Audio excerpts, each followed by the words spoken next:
जय माता दी। Green TV के नवरात्र स्पेशल में आप सभी का स्वागत करती हूं मैं स्मिता सिंह। आज के नवरात्र विशेष में हम बात करेंगे उस महायोग की जो इस साल 427 साल बाद पड़ा है। क्या है वो महायोग, इस पर चर्चा करेंगे। साथ ही बात करेंगे माँ के पावन दिनों के बारे में। और ये तमाम बातें बताने के लिए हमारे साथ स्टूडियो में मौजूद हैं आचार्य अश्विनी मंगल जी। सर, आपका बहुत बहुत स्वागत है स्टूडियो। जी नमस्कार और जय माता दी। तो चलिए शुरुआत करते हैं आज के नवरात्र स्पेशल की और जानते हैं माँ के पावन दिनों की कुछ खास बातें।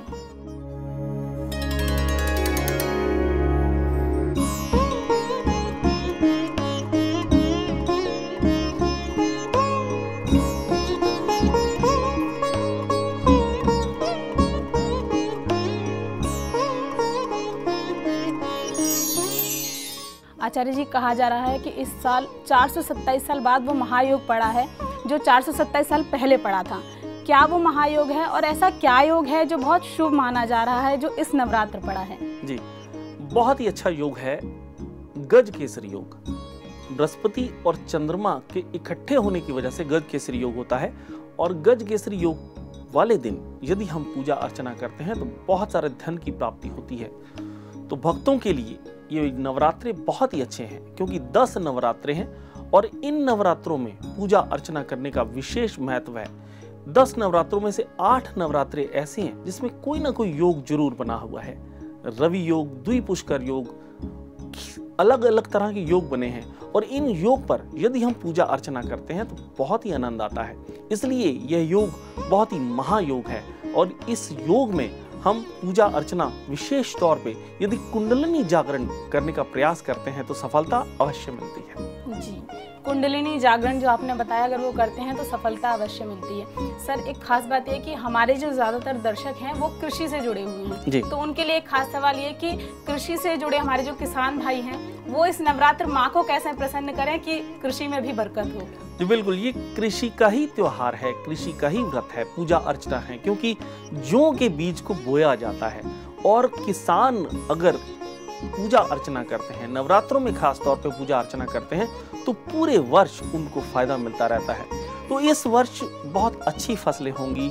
इस वर्ष माता रानी की कृपा और आशीर्वाद पूरे तरह से कृषकों के ऊपर रहेगा। जी, बहुत अच्छी बात कही आचार्य जी ने कि इस साल किसान भाइयों को अच्छा मुनाफा होने की पूरी उम्मीद है और माता रानी का आशीर्वाद अगर उनके साथ है तो मुनाफा जरूर होगा। सर, एक खास बात ये जो सवाल अगला मेरा ये है कि पिछले साल बहुत ज्यादा भारी नुकसान किसानों को हुआ। कोई खास, कोई अचूक मंत्र या कोई अचूक उपाय बताना चाहेंगे कि उस प्राकृतिक आपदा जैसी आपदा इस वर्ष या आगे हमारे किसानों पर ना पड़े? देखिए, बड़ी खुशी की बात है कि 10 नवरात्रे हैं और बहुत ही ज्यादा शुभ हैं। तो इन नवरात्रों में पूजा का ही बहुत विशेष महत्व है, तो इसलिए प्राकृतिक आपदा नहीं आएगी और बहुत सारी वर्षा इस वर्ष जरूर होगी। ओम दुम दुर्गाए नमः इस खास मंत्र का जाप आप इन नवरात्रों में जरूर करें। जितना अधिक से अधिक जाप करेंगे आप पूरी तरह से माँ का आशीर्वाद प्राप्त कर सकेंगे। 10 नवरात्र आपने बताए हैं इस साल पढ़ रहे हैं। मान लीजिए कोई ऐसा दर्शक है कि वो शुरुआती जो नवरात्र थे वो व्रत नहीं कर पाया, जैसे मैं हूँ, मैंने शुरुआत के नवरात्र का व्रत नहीं किया लेकिन मैं चाहती हूँ कि मुझे भी संपूर्ण आशीर्वाद माँ का मिले, तो क्या मैं अंतिम 2 व्रत रखकर उस आशीर्वाद को माँ को पा सकती हूँ? जी बिल्कुल, जब भी हम पूजा अर्चना करते हैं, भाव के साथ पूजा अर्चना करते हैं तो पूजा हमें लगती है। कोई बात नहीं, अगर आप पहले नवरात्रे नहीं कर पाए, दूसरे नहीं कर पाए तो लास्ट में यदि आप जोड़ा मतलब लास्ट के 2 नवरात्रे यदि रखते हैं, व्रत रखते हैं, श्रद्धा के साथ रखते हैं तो पूरे नवरात्रों का फल आपको जरूर मिलेगा और आपको आनंद की प्राप्ति जरूर होगी। जी, तो 9 दिन होते हैं नवरात्र के, लेकिन इस बार है पूरे 10 दिन। अगर आप शुरुआती व्रत नहीं रख पाए हैं तो आखिरी 2 अंतिम व्रत रखकर भी आप माँ का पूरा आशीर्वाद पा सकते हैं। आचार्य जी, एक और सवाल जो मेरे मन में है कि क्या करें और क्या ना करें। अगर मैं आखिरी के 2 व्रत रखने जा रही हूँ तो मुझे पता होना चाहिए कि माँ के इस व्रत के दौरान हम किन चीज़ों का परहेज करें और क्या हमें करना चाहिए। देखिए, व्रत चाहे आप रखें चाहे ना रखें, लेकिन नवरात्रों में परहेज बहुत ज़्यादा ज़रूरी है। कुछ खास चीज़ें हैं जो आपको ज़रूर करनी चाहिए, कुछ खास चीज़ें हैं जो बिल्कुल नहीं करनी चाहिए। जैसे कि माता रानी को लाल रंग बहुत ही प्रिय है, तो लाल पुष्प और लाल वस्त्र का प्रयोग जरूर करें।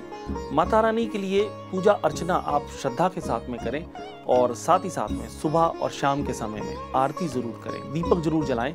यदि अखंड जोत जला सके तो बहुत ही ज़्यादा अच्छा होता है, लेकिन अगर अखंड जोत ना जला सके तो सुबह और शाम को जोत जरूर जलाएं। दुर्गा सप्तशती का पाठ करें, क्योंकि इस पाठ को करने से माँ बहुत जल्दी प्रसन्न होती हैं। दुर्गा चालीसा का पाठ भी आप कर सकते हैं।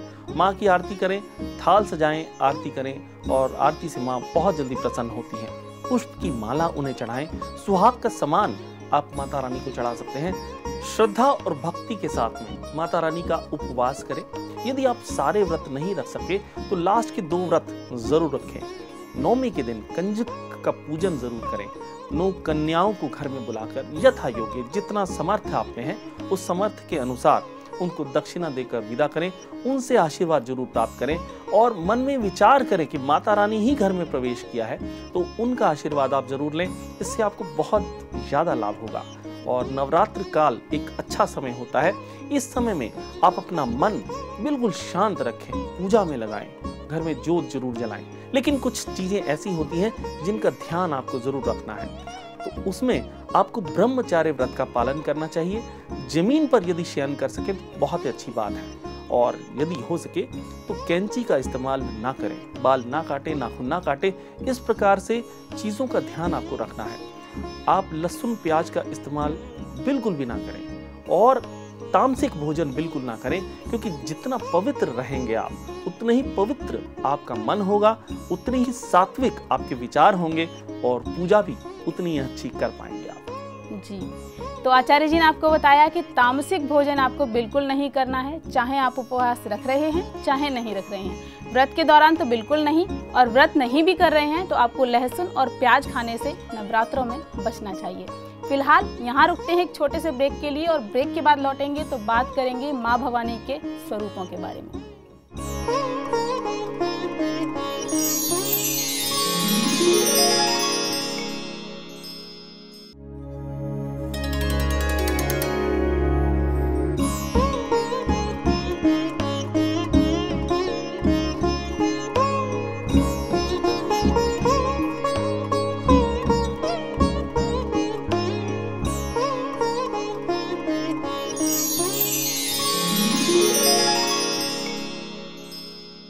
ब्रेक के बाद एक बार फिर स्वागत है ग्रीन टीवी के नवरात्र स्पेशल में। बात कर रहे थे माँ के स्वरूपों के बारे में। हम आपको ब्रेक से पहले छोड़कर गए थे कि बताएंगे आपको माँ के 9 स्वरूपों के बारे में। तो चलिए आचार्य जी से जानते हैं माँ के उन 9 स्वरूपों की महिमा। आचार्य जी, माँ के 9 स्वरूप बताए गए हैं, कौन कौन से हैं वो 9 स्वरूप, और उनसे संबंधित 9 रंग कौन कौन से हैं वो भी हमें बताइएगा। जी बिल्कुल, माँ के 9 स्वरूप हैं और हर स्वरूप की पूजा आराधना आप श्रद्धा से जरूर करें, क्योंकि माँ के स्वरूप की पूजा से ही फल मिलता है। नवरात्र में शक्ति स्वरूपा माँ दुर्गा के 9 रूपों की आराधना की जाती है, और नवरात्र के पहले 3 दिन माँ पार्वती के 3 स्वरूपों को पूजा की जाती है। अगले 3 नवरात्रों में माँ लक्ष्मी के स्वरूपों की पूजा की जाती है, और आखिरी 3 दिन माँ सरस्वती के स्वरूपों की पूजा की जाती है। पहला स्वरूप शैलपुत्री माँ का है, दूसरा स्वरूप ब्रह्मचारिणी देवी जी का है, तीसरा स्वरूप चंद्र घंटा माँ का है, और चौथा स्वरूप कूष्मांडा माँ का है, पांचवा स्कंद माता का है, और छठा कात्यायनी देवी जी का है, सातवां स्वरूप काल रात्रि जी का है, और 8वां महागौरी जी का, 9वां स्वरूप सिद्धिदात्री जी का है, जो कि हमें सिद्धि प्रदान करती हैं। तो प्रतिपदा के दिन, प्रतिपदा की तिथि के दिन नारंगी रंग सबसे ज्यादा शुभ माना गया है। द्वितीया तिथि के दिन सफेद रंग के वस्त्र आप स्वयं भी धारण कर सकते हैं। तृतीया के दिन लाल रंग सबसे श्रेष्ठ माने गए हैं।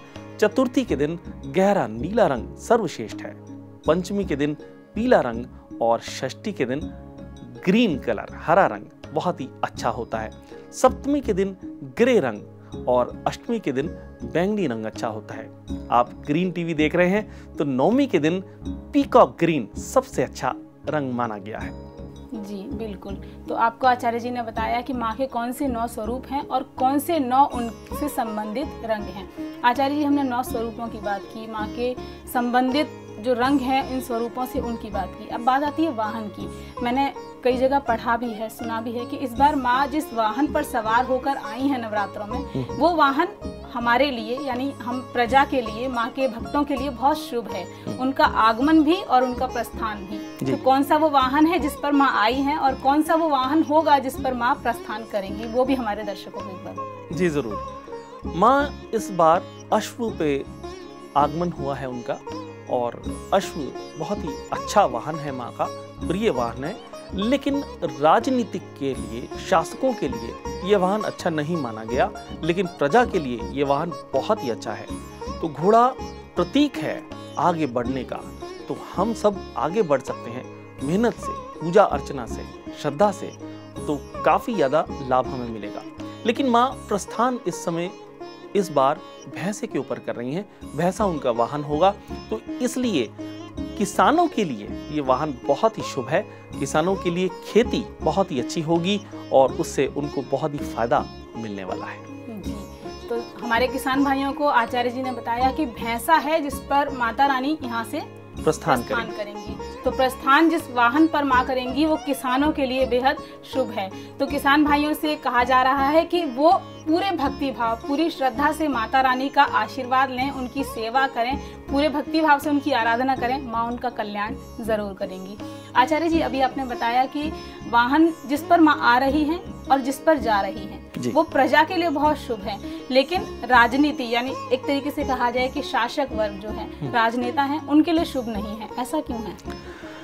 देखिए, घोड़ा अश्व एक वाहन ऐसा है कि घोड़े से लड़ाई झगड़ा होता है, युद्ध होता है, और शासकों के लिए युद्ध काफी ज्यादा माना गया है, लेकिन प्रजा के लिए वो संपन्नता का स्वरूप है, शक्ति का स्वरूप है। तो इस वजह से जो शासक हैं उनमें परेशानी ये आ सकती है कि बाहर के देश लड़ाई झगड़े के लिए परेशान कर सकते हैं, चिंतित कर सकते हैं। लड़ाई झगड़ा नहीं होगा, लेकिन चिंतित कर सकते हैं। और इसके अलावा जो शासकों की निंदा भी हो सकती है। तो इस तरह की परेशानी, मतलब राजनीति में उथल पुथल हो सकती है थोड़ी बहुत, लेकिन प्रजा के लिए ये जो नवरात्र हैं ये बहुत शुभ संकेत लेकर आए हैं। आचार्य जी, आपने कहा कि माँ के हर दिन के हिसाब से वाहन होते हैं, तो एक हमारे दर्शकों को ये चीज भी बताएं कि दिनों के हिसाब से माँ का कब कौन सा वाहन आगमन का होता है और कौन सा प्रस्थान का होता है? जी बिल्कुल। देवी पुराण में उल्लेखित है कि नवरात्र में भगवती के आगमन व प्रस्थान के लिए वार अनुसार वाहन बताए गए हैं। आगमन वाहन के लिए रविवार व सोमवार को हाथी, और शनिवार और मंगलवार को घोड़ा, गुरुवार और शुक्रवार को पालकी, और बुधवार को नौका पर आगमन होता है माता रानी का। प्रस्थान के लिए जो दिन है, रविवार और सोमवार के दिन यदि माँ प्रस्थान करे तो भैंसा होता है। शनिवार और मंगलवार को सिंह पर प्रस्थान करती हैं, और बुधवार और शुक्रवार को गज यानी कि हाथी, और गुरुवार को नर वाहन के रूप में माँ प्रस्थान करती हैं। जी, तो आचार्य जी ने जैसा आपको बताया कि दिनों के हिसाब से माँ का कौन सा वाहन आने के लिए होता है और कौन सा प्रस्थान के लिए। फिलहाल यहाँ रुक रहे हैं एक छोटे से ब्रेक के लिए। ब्रेक के बाद लौटेंगे तो बताएंगे आपको एक ऐसा अचूक मंत्र जो आपको महामारियों से, बीमारियों से निजात दिलाएगा। क्योंकि जो दोनों नवरात्र हमारे होते हैं वो ऐसे समय पर पड़ते हैं जब मौसम बदल रहा होता है, तो बीमारियों का बहुत प्रकोप होता है। तो आचार्य जी आपको बताएंगे कि क्या होगा वो महामंत्र, लेकिन फिलहाल एक छोटा सा अल्प विराम।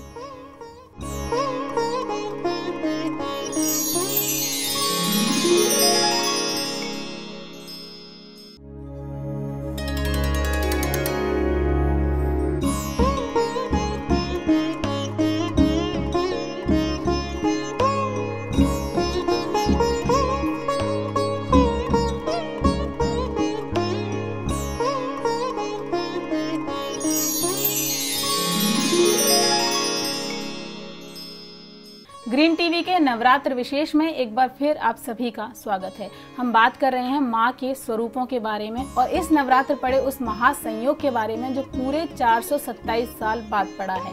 आचार्य जी, आपने हमारे दर्शकों को बहुत सी महत्वपूर्ण जानकारियाँ दी हैं नवरात्रों के बारे में।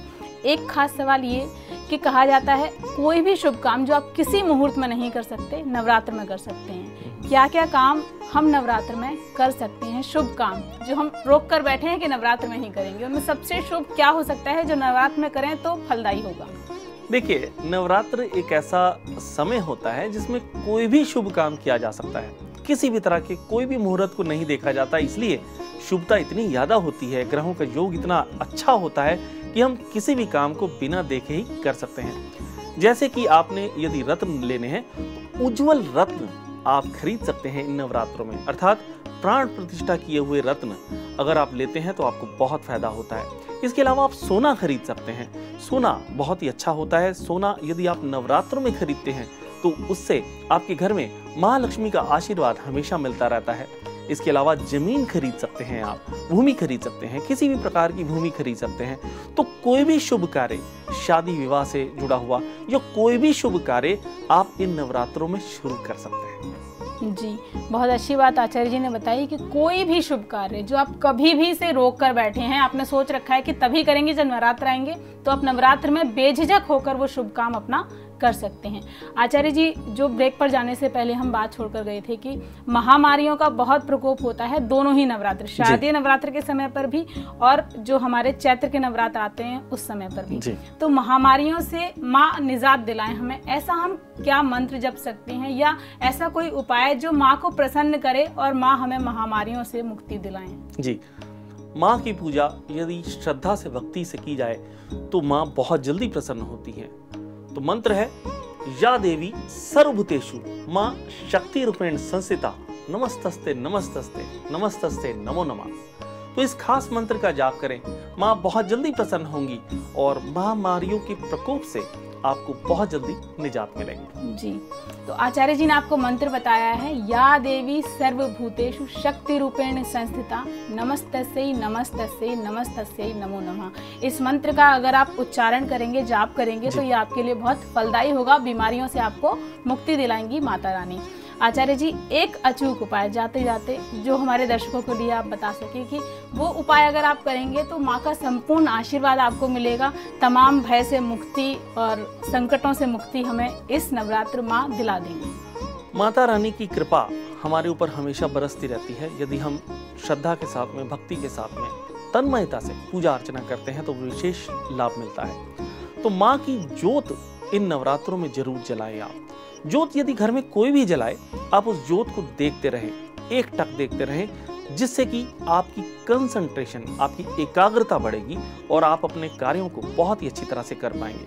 और इन नवरात्रों में पूजा अर्चना करने का विशेष महत्व होता है, तो कुंडलिनी जागृत करने का प्रयास आप जरूर करें। मूलाधार चक्र से लेके सहस्त्रधार चक्र तक ध्यान यदि आप अपना लगाएंगे, या यदि शुरुआत है आपकी तो जहां पर आप तिलक लगाते हैं, बिंदी लगाते हैं, उसे आज्ञा चक्र कहा जाता है। उस आज्ञा चक्र पर अपना ध्यान केंद्रित करेंगे तो मेडिटेशन का पूरा फायदा ले पाएंगे और इन नवरात्रों में आप पूजा अर्चना करके सफलता प्राप्त कर सकेंगे। जी, बहुत अच्छी बात आचार्य जी ने आपको बताई है कि एक अचूक उपाय है और आपको कितनी सारी बाधाओं से, कितनी सारी परेशानियों से मुक्ति दिला सकता है। इस नवरात्र अगर आप इस अचूक उपाय को करेंगे तो यकीनन आपको माँ का पूरा आशीर्वाद जरूर मिलेगा। आचार्य जी, बहुत बहुत शुक्रिया आपका कि आपने हमारे दर्शकों को इतनी अहम जानकारियाँ माँ भवानी के बारे में दी। जय माता। माँ शक्ति की पूजा और आराधना का पर्व है नवरात्र, एक ऐसा पर्व जब हम माँ भवानी के 9 स्वरूपों की पूजा आराधना कर उनका संपूर्ण आशीर्वाद प्राप्त करते हैं। तो कीजिए सच्ची भक्ति से माँ भवानी का आवाहन। माँ आपकी सभी मनोकामना पूर्ण करें, इसी कामना के साथ लेते हैं आपसे विदा। जय माता दी। दर्शकों, आपको हमारा ये कार्यक्रम कैसा लगा आप हमें ज़रूर बताएं। हमारा व्हाट्सएप नंबर है 9769577049। हमारे फ़ोन नंबर्स हैं 011-460-16049 और 460-16050। हमारा ईमेल आईडी है info@greentvindia.com।